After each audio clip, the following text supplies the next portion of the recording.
Magic the Gathering is one of the nerdiest hobbies of all time. According to statistics I found on a reliable source, Magic the Gathering is just slightly less attractive than drinking and alcoholism. But that is all about to change. You see, Magic the Gathering's latest set, Foundations, has absolutely cooked. They've released a new commander, Gornog the Red Reaper, that changes everything. This guy has muscles on his muscles, okay? He's 2 in a red for a Minotaur Warrior, 2/3 with haste that says cowards can't block warriors. Whenever one or more warriors you control attack a player, target creature that player controls becomes a coward. Attacking warriors you control get +X/+0, where X is the number of cowards your opponents control. This is the most attractive commander in all of Magic the Gathering. Playing this is just basically saying, I'm going to turn the frogs gay with how muscular I am. Gornog has more tea flowing in his veins than Britain in its prime. All right, so welcome to an unhinged guide to Gornog, the Red Reaper, aka an unhinged guide to being a Chad in Magic the Gathering. Now, before we get started, leave a like and subscribe. I'm an avocado talking about Magic the Gathering. That's pretty freaking cool. Let's hop right back into it. The first step to being a Chad is, of course, excessive violence. And how are we going to be excessively violent? Well, we're going to use warriors. Lots and lots of warriors. Our first warrior is Neheb, Dreadhorde Champion. He's 2 and 2 red for a zombie Minotaur Warrior, 5/4 with trample. Basically, because he can't be blocked since he's a warrior and our opponents are cuck cowards, all right, he's going to always get his better draw and free mana type ability because he's going to do that combat damage, and we're going to discard cards, draw cards, card selection, mana. That's very good, all part of our master plan. A great warrior in the deck. We've also got Morag, Fury of Akoum. He's 6 mana, which is a lot, but it doesn't matter. He's a Minotaur Warrior, which is sweet. He's a 6/6. Each creature gets a little bit stronger for each time it's attacked, and he has landfall. So basically, more combat phases means more cowards and more Chad. Okay, our warriors get even stronger because our opponents can never block because they're all dirty cowards, and we're alphas, okay? We've also got Lovisa, Cold Eyes, 5 mana human that makes our warriors even stronger, giving them +2/+2 and haste. Basically, the protein powder of this deck, making us alpha GIGACHADS. All right, very cool. Great inclusion in the deck. Can't forget about Archetype of Aggression. All right, aka Fragile Masculinity. 1 and 2 red, creatures you control have trample, and creatures your opponents control lose trample and can't have trample. We like this. He's also a warrior, so that means even if our uncowardly guys try to block, we're basically protein powdered up with football helmets on. Now, our running backs are going to get right through your defensive line. That's about all the football terms I know. Now, we got to throw in some more name calling for the nerds, all right? These are more ways to call them cowards.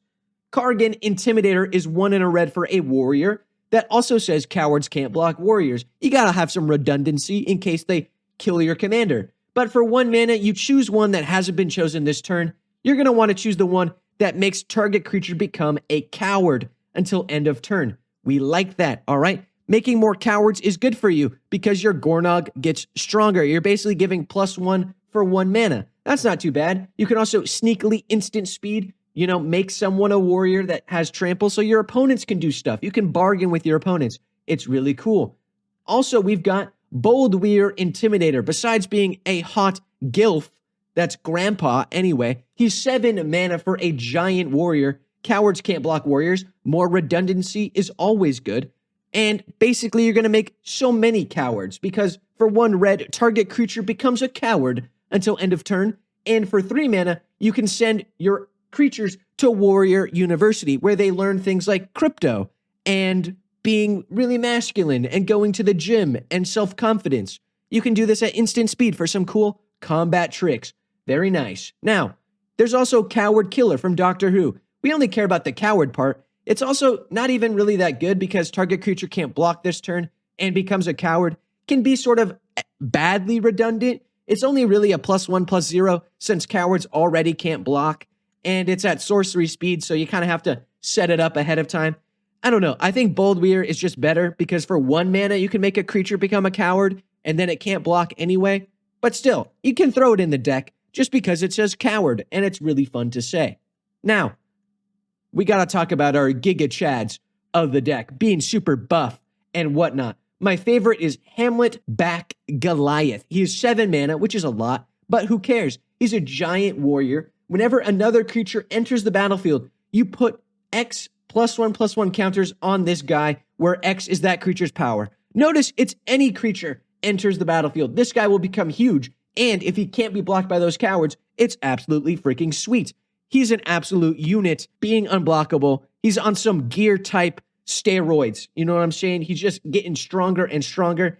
At some point, he's going to be like a +5/+0 because he's just so beefed up with all the cowards and whatnot. This guy's going to be your game-winning absolute unit, unless he gets removed, but who cares? With Trample, it doesn't matter. He's awesome.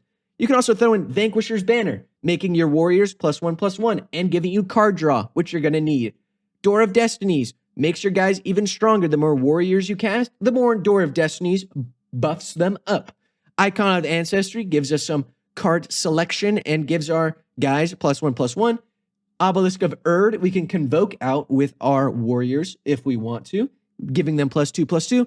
And Adaptive Automaton gives our warriors even stronger buffs. Very nice. I debated throwing in the old coat of arms, but honestly, that's too much math. We're too Chad for that. We don't need that. Who cares? Who cares? Exactly. Now, excessive violence is all this deck needs. Literally, with gratuitous violence. It's 5 mana enchantment. Creature you control would deal damage to a permanent or player, double that damage. Now our warriors do even more damage. City on Fire. Yeah, they're on fire because we're a Chad. More damage. Triple the damage now. Angrath Marauders. 7 mana, but now it does even more damage. We like doubling damage and even tripling it sometimes. It's freaking sweet. With Trample and big boosty numbers, it's good. I like these cards. Now, those nerds need to be taken down a peg. What if they pull out a Deflecting Palm or a Comeuppance or a Fog where they try and prevent combat damage? Well, lucky for you, I thought of that already. I'm 7 moves ahead, like any good Chad would. Isengard Unleashed. Besides sounding like my bowel movements, am I right? It triples your damage and it makes your opponents unable to escape from damage because now damage can't be prevented this turn and your sources deal triple that damage. Pretty sweet. You can throw in other cards like Skullcrack, Flaring Pain, and Insult. All prevents damage from being prevented. Insult doubles damage, which is sweet. Flaring Pain is only like 1 red mana or 2 red mana, and Skullcrack is only like 2 mana as well. Pretty sweet. Now, ideally, you got your Gornog. You got your army of Chad warriors. You swing them out. It's awesome. You buff them up with your Vanquisher's Banner or your Lovisa Cold Eyes. So now they're even stronger. And you're going to notice your opponent's life total drop faster than the pants of an available consenting adult in a 50-foot radius. Yeah, because it's basically, you're very attractive with how aggressive and strong and buff you are. You're going to end up looking like a squeezed tube of toothpaste, fellas, if you know what I'm saying. Like you're going to be, playing this is played at your own risk, okay? You're too strong, basically. It's a 10 out of 10. Anyway, if you like this video, leave a like. If you subscribe, subscribe. If you have extra money lying around, donate to the children in Palestine using the link in the description down below. And hey, I got a Discord. It's fun. It's cool. We're all having a great time. I hope to see you there. Peace out.